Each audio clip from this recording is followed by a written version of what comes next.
కుటుంబంలోకి వ్యాధులొచ్చే, కరోనాతో అలమటించే, బంధు ప్రీతి తగ్గిపోయే, తల్లి పిల్ల జాడలేక ఎంత శాపం మానవులకు లోకములో, ఎంత శాపం మానవులకు చేసిన పాపం.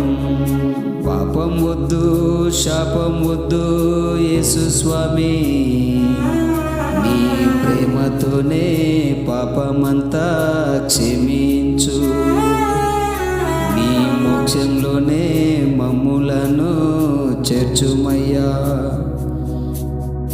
పాపం వద్దు, శాపం వద్దు యేసు స్వామి,